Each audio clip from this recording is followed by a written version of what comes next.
Hola! J'espère que vous allez bien. Bienvenue dans ce troisième épisode de podcast. Je suis trop contente de vous retrouver aujourd'hui. Comment ça va, vous, de votre côté? Moi, ça va plutôt bien. Là, on est quelques jours après la défaite de la France à la Coupe du Monde. Donc j'avoue qu'il y a eu un petit coup dur mardi, le jour de la fête nationale, quand j'ai vu la défaite de la France, simplement parce que moi je les voyais déjà gagner la Coupe du Monde, donc bon, j'avoue que je m'y attendais pas, comme 99% des Français je pense, mais trop hâte de voir leur match samedi pour le match de la troisième place. Aujourd'hui, je voulais vous retrouver pour un épisode de podcast sur l'amitié. Vaste sujet, vous me direz. Et c'est vrai, je voulais vous parler de l'amitié parce que j'ai plein de choses à dire sur ce sujet. Donc let's go.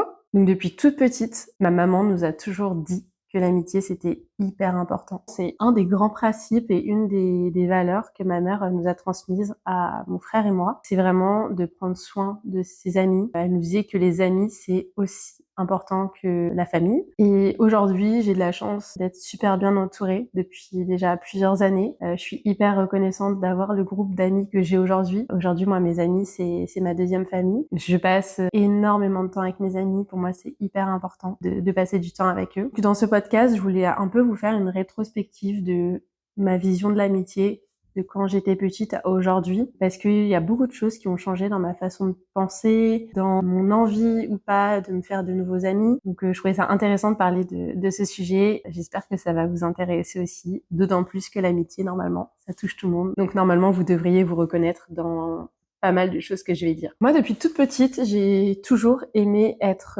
entourée. J'ai jamais eu trop de difficultés à me faire des amis. Ça, c'est plutôt une chance parce que je sais que c'est pas pour tout le monde la même chose. Pas forcément évident de se faire des amis. Ça peut aussi dépendre de sa personnalité. J'ai pas forcément quelqu'un de timide, donc c'était assez facile pour moi d'aller vers les gens. Dès la primaire, en fait, j'avais déjà mon petit groupe de copines. On faisait des petites soirées pyjama, etc. C'était trop cool. Parmi ce groupe de copines, j'avais notamment une qui était selon moi ma meilleure amie. Meilleure amie quand on est en primaire, c'est en même temps hyper sacré et en même temps ça veut tout et rien dire. Cette meilleure amie que j'avais, on avait une relation pas très saine, je dirais, alors qu'on était hyper jeunes. On était très proches, mais en même temps, je pense qu'on ne se comprenait pas forcément. Cette première amitié, elle m'a beaucoup fait de mal et aujourd'hui encore, quand j'y pense, je me dis que c'était assez horrible de commencer par une amitié comme ça. C'était une amitié où on se partageait beaucoup de choses, on avait un cahier en commun. Je sais pas si vous avez fait ça aussi quand vous étiez jeune. Avec vos amis, ben en gros, c'est un cahier où on se marquait des mots et chaque semaine ou chaque jour, je sais plus, je pense que c'était chaque semaine, on s'échangeait le cahier pour voir que l'autre copine avait écrit dans le carnet. Donc au début, tout se passait bien avec cette amie. On avait ce petit carnet dans lequel on se marquait des petits mots. Et au fur et à mesure, je sais pas trop pourquoi, la relation s'est dégradée. Honnêtement, j'ai une super mauvaise mémoire, donc je saurais pas dire si il y a une dispute ou quoi.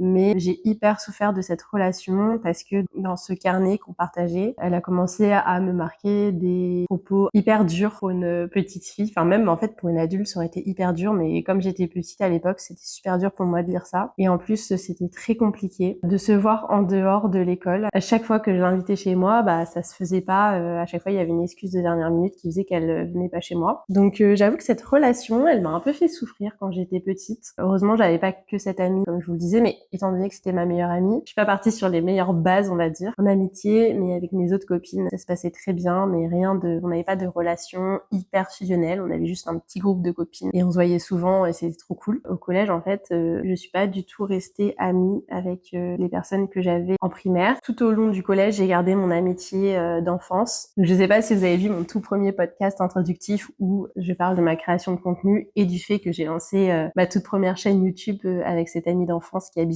en Allemagne. Au collège, j'avais déjà cette relation très stable avec mon amie d'enfance que je voyais forcément pas hyper souvent étant donné qu'elle vivait à Berlin et moi en Normandie. Mais j'avais cette relation de meilleure amie beaucoup plus saine que ma relation de meilleure amie quand j'étais en primaire. On avait une relation hyper fusionnelle et c'était trop bien. Et en dehors de cette amie au collège, en fait, j'ai eu plein d'amis, enfin plein de copains, parce que amis, c'est vrai que j'aurais pu commencer par le podcast en faisant une petite définition de ce qu'est pour moi l'amitié, mais bon, c'est pas grave, je le ferai après. Au collège, j'étais très entourée. Pareil, j'ai eu la chance de plutôt bien m'intégrer dans le collège où j'étais. J'ai eu un petit groupe de copines aussi jusqu'à en 6e, 5e et 4e. Des copines avec qui ça se passait plutôt bien. On n'avait pas forcément de relation amicale hyper forte, mais on s'entendait très bien, on se voyait en dehors du collège, c'était vraiment très cool. Franchement, rien à dire sur ces relations, c'était vraiment super sympa. Encore aujourd'hui, si je l'ai croisée dans la rue, je serais contente de discuter avec elle. Et en plus de mes amitiés du collège, j'avais aussi une très bonne amie que je voyais très régulièrement. C'est une amie que je m'étais faite à mes cours de tennis et nos parents étaient amis également. J'avais vraiment cette amitié hyper forte. Cette personne fait encore partie de ma vie aujourd'hui et ça fait toujours partie de mes meilleures amies et je suis trop contente de l'avoir. Voilà, globalement, j'avais cette meilleure amie d'enfance qui habite à Berlin. Mon amie aussi d'enfance, finalement, parce qu'on s'est connus jeunes aussi, que j'ai rencontré grâce au tennis et mon petit groupe de potes que j'avais aussi jusqu'à la 4e. Et en 3e, c'est là que j'ai vraiment découvert l'amitié parce que je me suis retrouvée dans la même classe de 5 de mes meilleurs amis aujourd'hui. Et franchement, c'était vraiment une superbe année. Ces meilleurs amis m'ont vraiment apporté plein de choses. On était un groupe hyper soudé. C'était aussi l'époque de nos premières soirées, donc on a découvert ce que c'était faire la fête, toute proportion gardée parce qu'on était en 3e. On a toujours une relation hyper saine. Et ouais, c'est vraiment là que j'ai découvert ce qu'étaient de vrais amis. Parce que du coup, ça peut peut-être être le moment pour moi de vous faire un peu une définition de l'amitié. Donc dans l'amitié, moi je distingue plusieurs catégories de relations. On a bien sûr les connaissances, donc c'est les personnes que tu connais de vue, avec qui tu es content de discuter quand tu la croises, mais voilà, c'est pas forcément des personnes que tu vois régulièrement et avec qui tu parles de sujets hyper profonds. Et même, c'est pas forcément des personnes que tu vois souvent. Et ça, pour moi, c'est les connaissances. Ensuite, pour moi, j'ai les potes.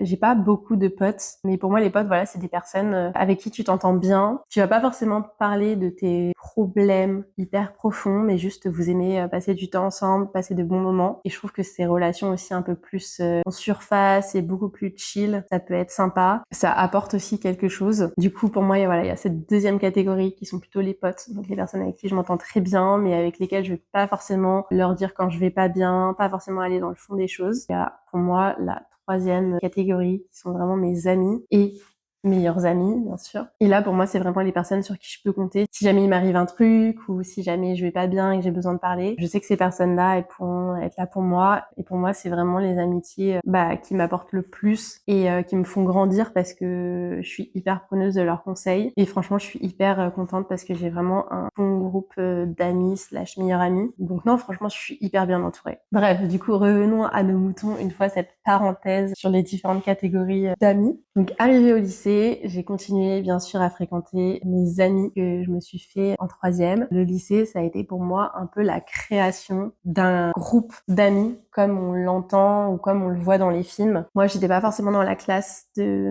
mes amis de 3e, mais ces amis-là, ils ont rencontré forcément de nouvelles personnes dans leur classe et ces nouvelles personnes, en fait, ont intégré notre groupe de base de collège et c'est à partir de là où on a commencé à créer vraiment un énorme groupe. Et donc là, c'était trop bien parce que j'ai rencontré de nouvelles personnes en même temps. Comme ces personnes étaient amies avec mes amis de collège, forcément, je vais bien m'entendre avec eux et le feeling est directement passé. On a commencé à vivre nos meilleures années du lycée, quoi. Enfin, franchement, de la seconde à la terminale, c'était juste incroyable. On a fait plein de soirées, on est partis en camping ensemble, on a vécu un peu nos premiers moments de vie presque d'adulte. On a fait nos premières boîtes ensemble, on a fait nos premiers campings ensemble, nos premières vacances sans nos parents ensemble. Ce que j'ai vécu pendant mes années lycée avec ce groupe de potes, c'est vraiment un peu le cliché qu'on voit dans les films américains, mais c'était vraiment ma vraie vie. J'étais hyper reconnaissante d'avoir toutes ces personnes dans ma vie. Alors, il y a forcément des personnes qui sont parties de ce groupe, d'autres qui se sont rajoutées, mais aujourd'hui, j'ai gardé ce même groupe de potes, ce qui est assez hallucinant. À 26 ans bientôt, on est un groupe de presque une vingtaine de personnes. Mais à l'époque, à la fin du lycée, forcément,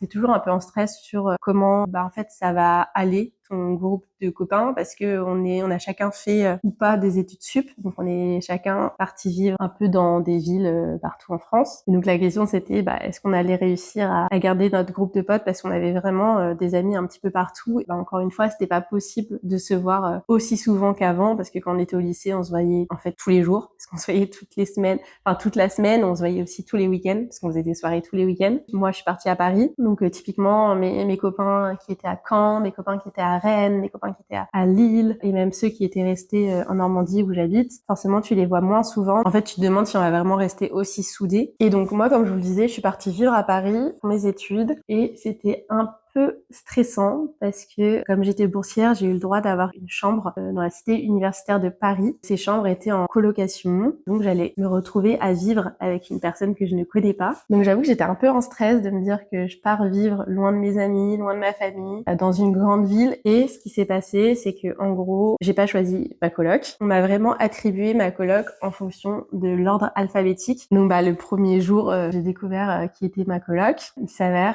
que on a eu beaucoup de chance parce que le feeling s'est genre super bien passé, on s'est super bien entendu. On est encore aujourd'hui très amis et donc en fait, j'ai appris dès ma première année d'études sup à créer une nouvelle relation amicale avec cette personne qui de base était une inconnue pour moi et qui est devenue la personne avec qui je vivais parce qu'on vivait dans une chambre en première année, une chambre universitaire. Franchement, je pense qu'elle faisait 12 mètres carrés et encore, je suis sympa. Donc on avait chacune notre lit dans 12 mètres carrés. On avait pas vraiment d'intimité. Enfin bref, c'était vraiment des conditions, en vrai, quand tu y repenses, un peu extrêmes parce que personne n'a envie de vivre ça avec quelqu'un qu'il connaît pas. Et il s'avère qu'il y avait aussi une autre, je sais pas trop comment ça s'est fait, mais il y avait une autre fille dans notre formation qui vivait à Caen, donc pas très loin de où moi j'habite en Normandie. Et je me rappelle même plus comment s'est fait notre rencontre. Faudrait que je demande à ma pote parce que moi, comme je vous l'ai dit, j'ai aucune mémoire, mais mon amie en question, elle a une mémoire de fou. Donc faudrait que je lui demande comment on s'est rencontrés parce que je me souviens pas du tout. Désolée, elle se reconnaîtra, mais je m'en souviens pas. Et du coup, avec cette deuxième personne, on a commencé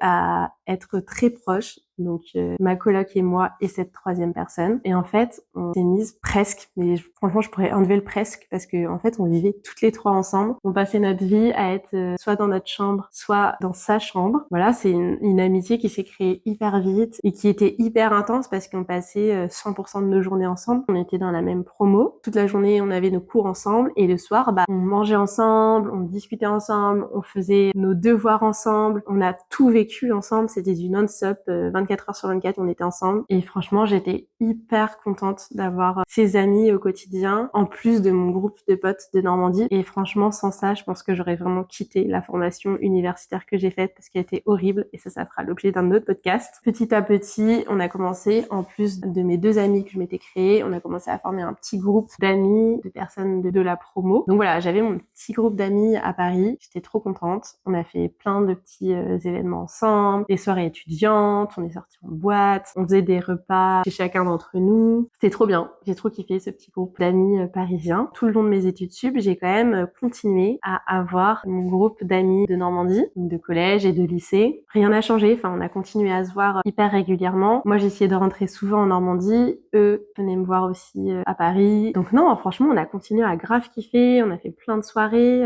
On a continué à partir ensemble en vacances, que ce soit l'été. On est parti au ski. Franchement, on avait plein de trucs. Moi, c'est incroyable. Notre groupe de collège-lycée, en fait, il a continué à être aussi fusionnel. J'aurais pas pensé parce que pas simple de garder une quinzaine d'amis et de continuer à faire plein de trucs ensemble. Et en fait, j'ai continué à vivre avec mes deux amis de Paris jusqu'en troisième année d'études. Et après, arrivé en master, j'ai une de ces amies qui est partie vivre et étudier à Strasbourg. On ne vivait plus ensemble H24, mais je me suis mise en colocation avec mon autre amie. Et par contre, on a chacune pris un chemin différent dans le sens où on n'a pas fait le même master, on n'était pas dans la même fac, pas dans la même école. Donc on vivait ensemble, mais on se voyait pas aussi souvent dans le sens où nos journées, elle était en cours dans son école et moi j'étais en cours dans la mienne. Et arrivée en master, donc je me suis retrouvée dans un nouvel élément parce que c'était pas une fac que j'avais fréquentée avant, c'était des nouvelles personnes, c'est tout un mécanisme différent. Je me suis vachement renfermée sur moi-même et sur les amitiés que j'avais déjà. J'ai été déçue par certaines amitiés avant. Je pense que par protection, je me suis dit ok,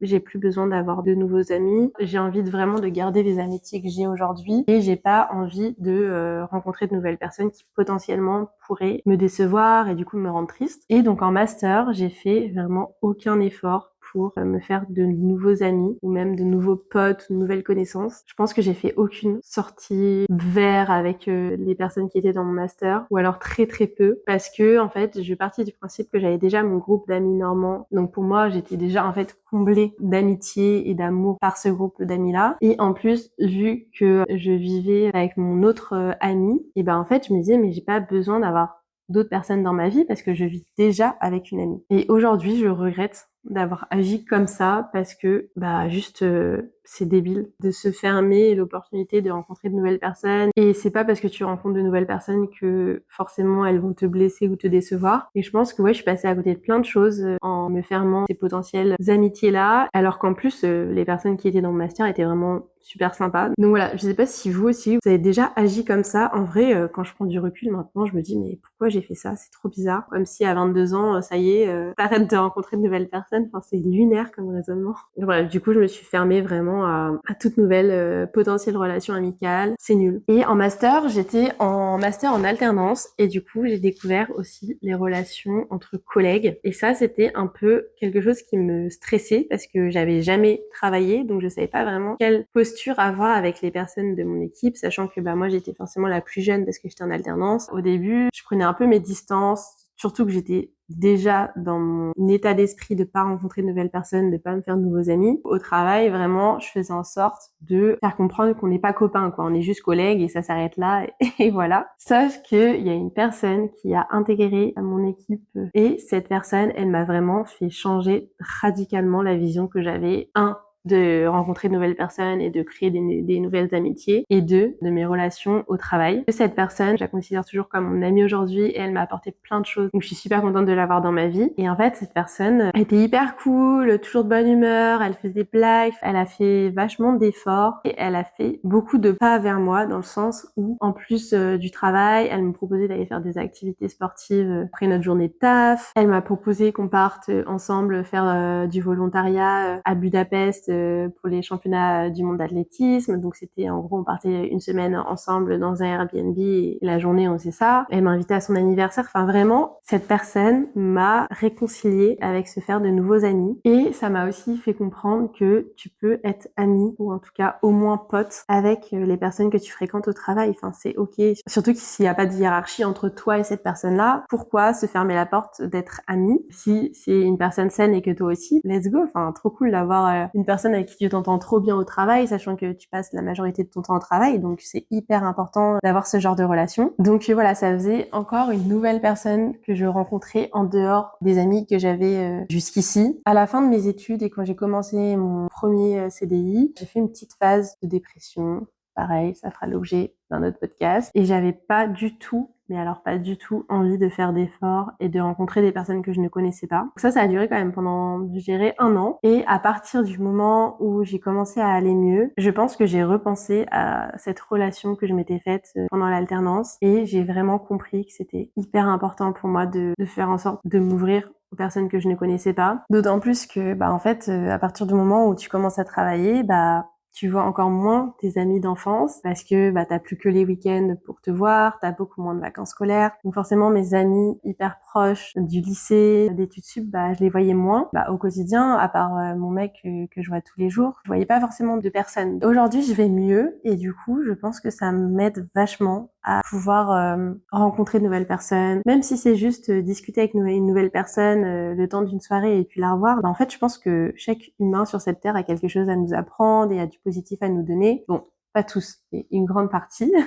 Je passe toutes les personnes problématiques, bien évidemment. Mais en fait, j'ai commencé, aux soirées, j'ai commencé à parler aux personnes que je ne connaissais pas, chose que jamais je faisais avant, parce que je restais dans ma zone de confort. Et dernièrement, j'ai écouté un épisode de podcast de Léa JPLF, donc son podcast s'appelle Simple Caféine. Franchement, si vous connaissez pas, allez écouter, c'est trop bien, j'adore son podcast. Et en fait, elle parlait des amitiés qui étaient un peu genre des mid-friends. C'est un peu les potes, tu vois, c'est genre les personnes qui sont ni des connaissances, parce que c'est quand même des personnes plus proches que des connaissances, mais en même temps, ce n'est pas tes amis proches. C'est vraiment des personnes avec qui t'aimes passer du temps, ça se passe bien, c'est plutôt cool, mais t'attends pas forcément quelque chose en échange de cette relation. Et j'ai trouvé ce podcast hyper intéressant, parce que je trouve qu'on met beaucoup en avant dans l'amitié les relations amicales hyper fortes, mais comme elle dit, en fait, ces relations un peu mid, elles t'apportent tout autant de bonnes choses, dans le sens où tu peux passer de super bons moments avec une personne qui va être dans la classification des mid friends. Enfin, c'est pas parce que tu vas pas parler de tes douleurs, de tes doutes, etc.,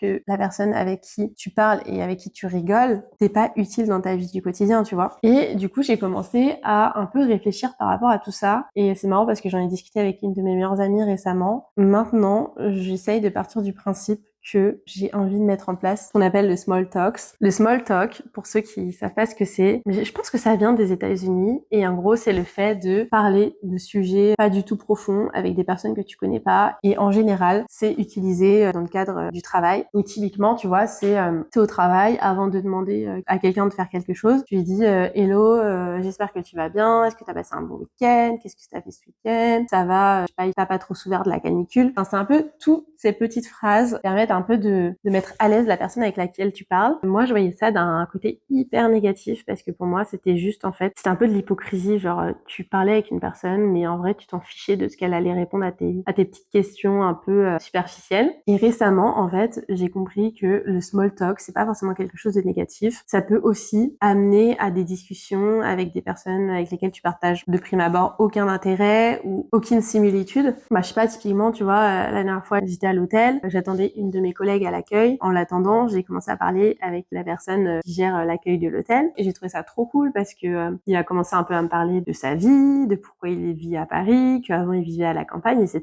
Alors oui, on va pas au fond des choses, mais juste, j'ai trouvé cette conversation trop cool. Et donc là, je suis vraiment dans l'optique d'essayer de d'échanger avec les personnes que je côtoie. Ça peut être, bah, bien sûr, mes collègues, ça peut être des gens que je rencontre dans le cadre d'une soirée, mais que je reverrai pas forcément. Ça peut être le petit commerçant dans le village où j'habite. Enfin, voilà, vraiment essayer de me connecter avec les personnes, pas pour attendre quelque chose de ces relations, mais juste de me dire, bah, en fait, je pense qu'il y a du bon à prendre dans n'importe quel type de relation. Alors, je vois pas l'intérêt de se fermer des potentielles relations avec de nouvelles personnes. C'est un peu la conclusion de mon podcast, c'est hyper, hyper, hyper important d'avoir des amis proches, peu importe le nombre. Moi, j'ai de la chance d'en avoir beaucoup, mais même si t'as juste 2 amis ou même une, c'est hyper important, c'est aussi important que ta famille, donc franchement, fais tout pour garder tes amitiés. Et ensuite, t'as plein de petites relations qui tournent autour de ce noyau dur d'amitié, qui sont les connaissances et les meet friends, et c'est également important d'en avoir. Vraiment, essayer de prendre le positif dans chacune des relations que vous avez, et je pense vraiment que ça change la vie, et ça permet d'être plus heureux, et ça permet également de vous ouvrir des nouvelles opportunités, parce que en connectant avec telle personne, et bah, elle va dire, ah, mais je connais quelqu'un qui fait, je sais pas, tel instrument comme toi ou qui aime tel film ou qui aime tel artiste et du coup tu pourrais te retrouver à faire des soirées avec ces personnes, aller en concert avec, enfin bref, let's go, connectez-vous avec les personnes et ça pourra que vous apporter du positif et si ça vous apporte du négatif, c'est ok. Bref, j'espère que cet épisode de podcast vous aura plu, j'espère que ça vous aura fait réfléchir, peut-être que vous aurez appris des choses. Voilà, je trouve que c'était intéressant pour moi de vous parler du sujet de l'amitié qui est un sujet hyper vaste, mais en prenant comme exemple moi mon vécu, les différentes amitiés que j'ai eues, les côtés négatifs, les côtés positifs. Et voilà, donc je vous retrouve dans 2 semaines pour un nouvel épisode de podcast et en attendant, prenez soin de vous. Bisous!